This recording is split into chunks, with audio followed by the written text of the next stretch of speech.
मान्यवर, आपके माध्यम से भारत के प्रधानमंत्री से बड़ी विनम्रता पूर्वक पूछना चाहता हूं, देश के प्रधानमंत्री को 73 साल की उम्र में तीसरी बार प्रधानमंत्री बनना है, लेकिन किस पेंशन, जहां एक तरफ पुरानी पेंशन।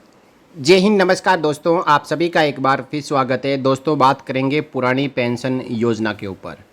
यदि कर्मचारियों और पेंशनर्स को सही में न्याय देना है तो उनको पुरानी पेंशन योजना में वापस से लाना ही पड़ेगा, क्योंकि पुरानी पेंशन ही असली सहारा है बुढ़ापे की। देश ही नहीं, मध्य प्रदेश के ज़्यादातर कर्मचारियों का कहना है कि पुरानी पेंशन योजना नेशनल पेंशन स्कीम से कई मामलों में बेहतर है। 2005 में केंद्र सरकार द्वारा बंद की गई इस पेंशन योजना को वापस शुरू करने के लिए मध्य प्रदेश में भी कर्मचारी फ्रंट फुट पर आ रहे हैं। केंद्र सरकार पुरानी पेंशन योजना को दोबारा लाने पर साफ इनकार कर चुकी है। ऐसे में मोहन यादव सरकार क्या करेगी? पेंशन, जहां एक तरफ पुरानी पेंशन की बहाली की मांग हो रही है, लाखों कर्मचारी सड़क पर हैं और मांग करते हैं कि पुरानी पेंशन बहाल किया जाए। इस सरकार ने पेंशन का बजट 5.20% से घटाकर 5.04% करने का काम किया।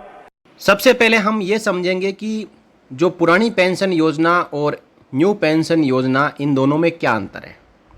आपको बता दें कि जैसा कि नाम है, ओल्ड पेंशन स्कीम कर्मचारियों की पुरानी पेंशन योजना थी, जिसमें कर्मचारी को बिना अंशदान रिटायरमेंट पर अपने वेतन के 50% के बराबर पेंशन के रूप में दी जाती थी। 2005 के बाद से इस पेंशन योजना का लाभ केवल नए कर्मचारियों के लिए बंद कर दिया गया है और फिर एनपीएस यानी नेशनल पेंशन स्कीम लागू कर दी गई। नेशनल पेंशन स्कीम में रिटायरमेंट की राशि कर्मचारी के डिडक्शन पर निर्भर करती है।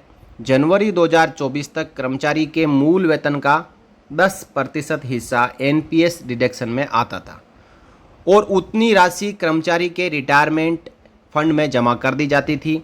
वहीं अब एनपीएस डिडक्शन बढ़ाकर 10 से 14% कर दिया गया है। इसके बावजूद केंद्र ही नहीं, मध्य प्रदेश के कर्मचारी नाराज है, क्योंकि 14% डिडक्शन होने के बाद भी रिटायरमेंट के दौरान उतनी राशि नहीं मिल पाती जितनी ओल्ड पेंशन स्कीम के तहत दी जाती है। सबसे बड़ी बात यह है कि एनपीएस की राशि शेयर मार्केट पर निर्भर करती है और इससे पेंशन कितनी मिलेगी इसका अनुमान लगाना मुश्किल हो जाता है। बेरोजगारों को उम्मीद थी, 10 साल में आपने कहा था मान्यवर 20 करोड़ नौकरियां देंगे, 20 करोड़ नौकरियां आपने नहीं दी। फिर नौजवानों ने कहा नौकरी दो, नौकरी दो। फिर आपने कहा पकौड़ा तल लो, पकौड़ा तल लो। फिर आपने कहा पान की दुकान लगा लो, पान की दुकान लगा लो। फिर आपने कहा 4 साल की नौकरी कर लो, सेना में 4 साल की नौकरी।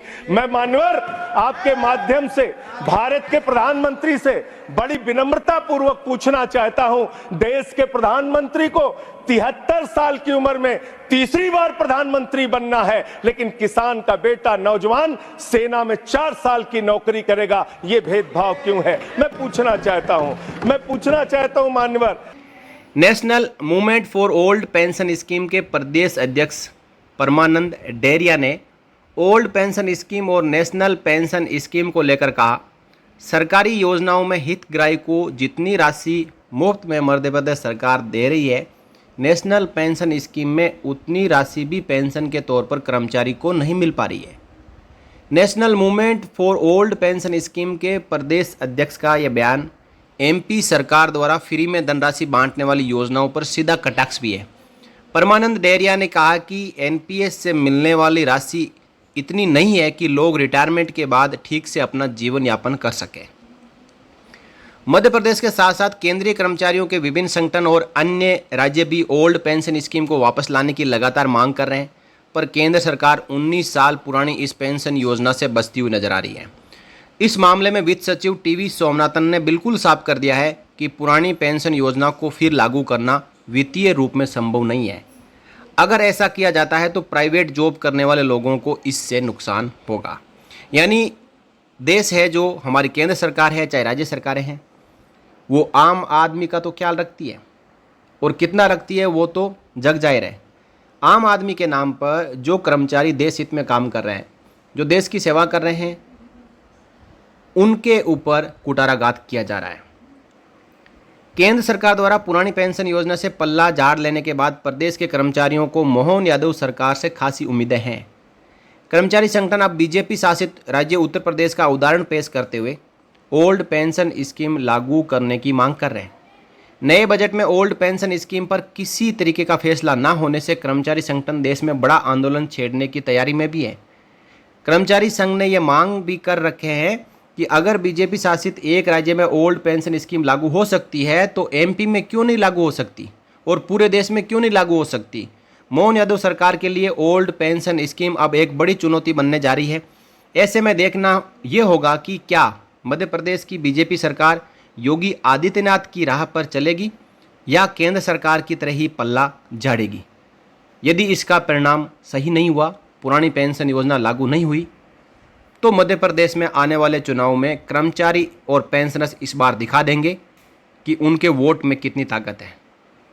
इस बारे में आप क्या राय रखते हैं? कमेंट सेक्शन में कमेंट कर हमें अपनी राय जरूर दें। वीडियो पसंद आई हो तो वीडियो को ज़्यादा से ज़्यादा लाइक करें और साथियों के साथ में शेयर जरूर करें, और हमारे चैनल को सब्सक्राइब कर बेल आइकन को प्रेस करना ना भूलें ताकि जो भी लेटेस्ट अपडेट आए वो तुरंत आप तक पहुंच सके। आज की वीडियो में बस इतना ही। जल्द ही हाजिर होंगे एक नए वीडियो के साथ। तब तक धन्यवाद। जय हिंद, जय भारत, वंदे मातरम।